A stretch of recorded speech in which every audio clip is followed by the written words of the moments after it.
हवाला दिया जा रहा है कि वहां पर कुछ आतंकी संगठन है, वहां पर कुछ ऐसे लोग हैं जो पाकिस्तान को डिस्टर्ब कर रहे हैं, हम उन्हें चुन चुनकर साफ कर रहे हैं। लेकिन बलूचिस्तानियों का साफ कहना है कि पाकिस्तान की सेना बलूचिस्तान को पूरा अपने कंट्रोल में लेने की कोशिश में लगी है और यहाँ लोगों पर बर्बरता बरपा रही है। खैर, अब बलूचिस्तान में लंबे समय से तनाव चल रहा है। पाकिस्तान के खिलाफ कई बार विरोध प्रदर्शन भी हुआ। बलूचिस्तान के लोगों ने 80 मुनीर शहबाज शरीफ के खिलाफ नारेबाजी भी की। अब बलूचिस्तान के लोग खुद के आजाद घोषित करने के बाद पाकिस्तान का सिरदर्द और ज्यादा बढ़ गया है। अहम बात यह है कि वायरल लेटर के दावे की आधिकारिक पुष्टि नहीं हुई है, ना ही हम उसकी पुष्टि करते हैं, लेकिन सोशल मीडिया पर यह बयान तेजी से वायरल हो रहा है। इसके साथ ये वही बलूचिस्तान है जिसने हाल फिलहाल में बलूचिस्तान के खनिज पदार्थ किसी तरह पंजाब प्रांत तक ना पहुंच पाए, पूरी नाकेबंदी कर दी है और पाकिस्तान।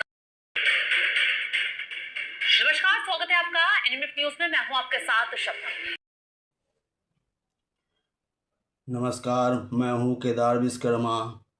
शुरू करते हैं आज का बलूचिस्तान का इतिहास।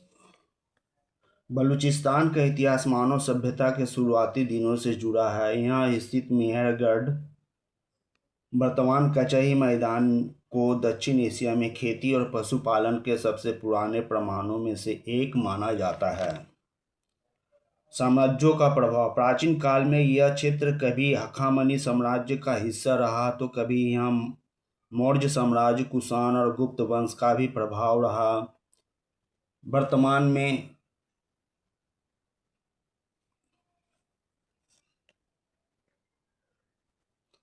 वर्तमान समय में सामरिक महत्व। अंग्रेजों ने रूस के बढ़ते प्रभाव को रोकने के लिए बलूचिस्तान में रुचि ली। इसी समय अंग्रेजों ने 3 हिस्सों में बांट दिया। ब्रिटिश बलूचिस्तान जो सीधे अंग्रेजों के नियंत्रण में था, बलूच रियासतें जिनमें कलात सबसे बड़ी और प्रमुख रियासतें थी, तीसरा कुछ हिस्से ईरान और अफगानिस्तान को दे दिए। अब आते हैं बलूच रियासत पर। ब्रिटिश कानून के तहत भारत की दूसरी रियासतों की तरह कलात के पास भी ये अधिकार था कि वह अंग्रेजों के जाने के बाद अपना राजनीतिक भविष्य खुद चुने। कलात के खान का तर्क था कि अंग्रेजों के साथ उनकी संधि का दर्जा बाकी रियासतों से अलग है, इसलिए वे भारत या पाकिस्तान किसी में शामिल न होकर एक स्वतंत्र राष्ट्र बने रहेंगे।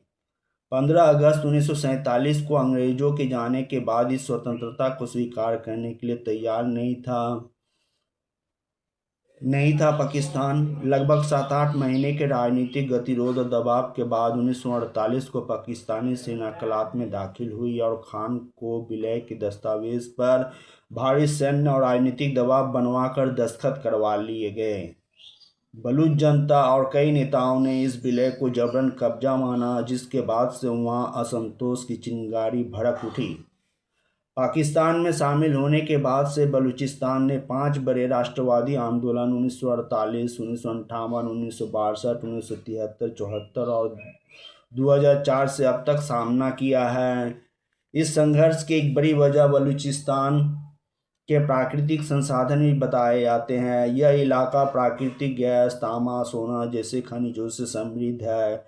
हालांकि स्थानीय लोगों का मानना है कि इन संसाधनों को पंजाबी बहुल संघीय सरकार द्वारा व्यवस्थित रूप से लूटा जा रहा है और इससे होने वाला मुनाफा इस इलाके से बाहर भेजा जा रहा है।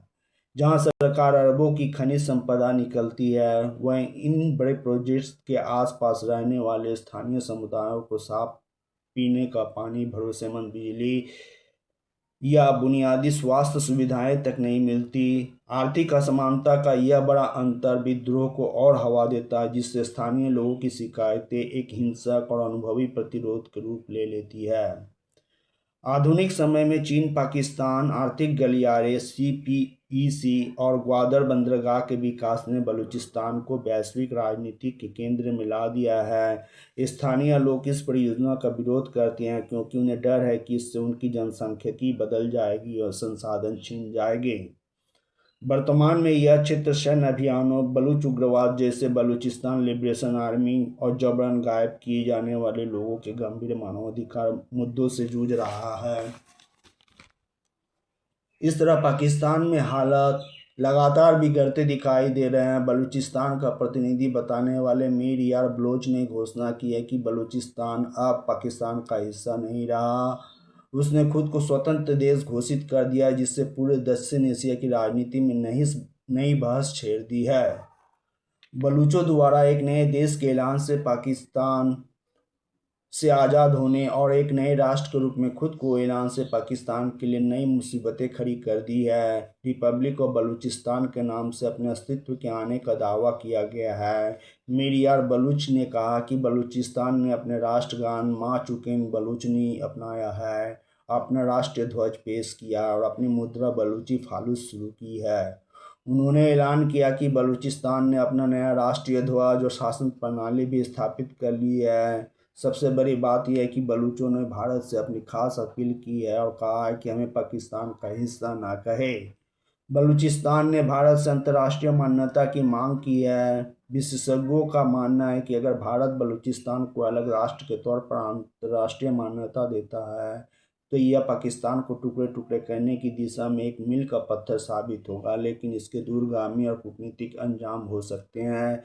सबसे पहला यह है कि अगर भारत बलूचिस्तान को मान्यता देता है तो पाकिस्तान को कश्मीर मुद्दे पर नई दिल्ली को घेरने और हस्तक्षेप का आरोप लगाने का मौका मिल जाएगा। दूसरी तरफ पाकिस्तान को यूएन जैसे मंचों पर रोने का बहाना मिल जाएगा और पूरी दुनिया में वह भारत के खिलाफ नया नैरेटिव गढ़ सकता है।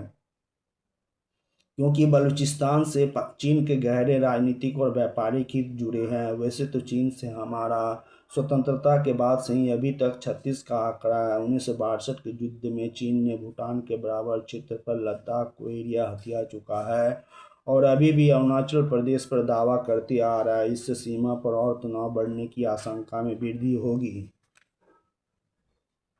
राष्ट्रगान, नई करेंसी और प्रशासनिक व्यवस्था लागू करने का भी दावा किया गया है। सोशल मीडिया पर शेयर किए गए लेटर में यह भी कहा गया है कि नई सरकार के पास क्षेत्र का खनिज, गैस क्षेत्रों और कोयला खदानों पर पूरा नियंत्रण है। इसके अलावा पाकिस्तान की सुरक्षा एजेंसियों से बड़ी संख्या में लोगों के इस्तीफे देकर बलूचिस्तान का साथ देने का भी जिक्र किया गया है। दरअसल खबर यह आ रही थी कि पाक सेना में जितने भी बलूचिस्तान के लोग शामिल हैं वो सब धड़ाधड़ तरीके से इस्तीफे दे रहे हैं और उन्होंने साफ कहा है कि हम पाकिस्तान की सेना के इस नरसंहार में शामिल नहीं होंगे, क्योंकि आपने देखा कि कुछ पाकिस्तान की सुरक्षा व्यवस्था अब अत्यंत ही लचर हो चुकी है। शहबाज मुनीर की जोड़ी से पाकिस्तान संभल नहीं रहा। पीओके से लेकर बलूचिस्तान तक पाकिस्तान जल रहा है। बलूच लिबरेशन आर्मी के आगे पाकिस्तानी सुरक्षा बल बेबस नज़र आ रहे हैं। तभी तो पाकिस्तान में जहां तहां पाकिस्तानी आर्मी के जवान मारे जा रहे हैं। बलूच लिबरेशन आर्मी ने मस्तूंग के खरकोचा इलाके में योजनाबद्ध तरीके से घात लगाकर हमला किया गया। इस हमले में 45% अधिक पाकिस्तानी सैनिक मारे गए। दशकों तक सेना के सख्त ऑपरेशन और राजनीतिक धोखे की भावना के कारण स्थानीय बलूच आबादी में पाक सरकार के प्रति गहरा गुस्सा है। इस अलगाव ने ऐसा माहौल बना दिया है जहां सेना को लगभग कोई जानकारी नहीं मिल पाती। जानकारी के इस असंतुलित प्रवाह का नतीजा यह होता है उग्रवादियों को सैनिकों की आवाजाही, गश्त के समय और जवाबी कार्रवाई के तरीकों की पूरी जानकारी होती है, जबकि सेना को आने वाले खतरों का पता ही नहीं चल पाता है। बलूचिस्तान की अस्थिरता यह दर्शाती है कि केवल सैन्य दृष्टिकोण से जटिल राजनीतिक समस्याओं के स्थायी समाधान संभव नहीं है। भारत इस अनुभव के आधार पर आतंकवाद के खिलाफ व्यापक अंतर्राष्ट्रीय सहयोग, कट्टरपंथ के विरुद्ध साझा रणनीति और क्षेत्रीय स्थिरता को आवश्यकता पर बल दे सकता है। भारत के लिए कुछ महत्वपूर्ण सावधानियां भी आवश्यक है। खैबर पख्तूनख्वा में अस्थिरता से आतंकवादी संगठनों की गतिविधियां बढ़ सकती है, जिनका प्रभाव पूरे दक्षिण एशिया की सुरक्षा पर पड़ सकता है। भारत जब अपनी आर्थिक क्षमता और सैन्य प्रतिरोध शक्ति, कूटनीतिक प्रभाव और लोकतांत्रिक विश्वसनीयता के सामने गति से आगे बढ़ाएगा तो वह केवल दक्षिण एशिया ही नहीं बल्कि वैश्विक राजनीति में भी अधिक प्रभावशाली और निर्णायक भूमिका निभाने की स्थिति में होगा। इस तरह बलूचिस्तान की मान्यता देने के मामले में भारत सरकार क्या रुख अख्तियार करती है, यह तो आने वाला वक्त में पता चल पाएगा। इस मामले में आपकी क्या राय है, कमेंट कर ज़रूर बताइएगा।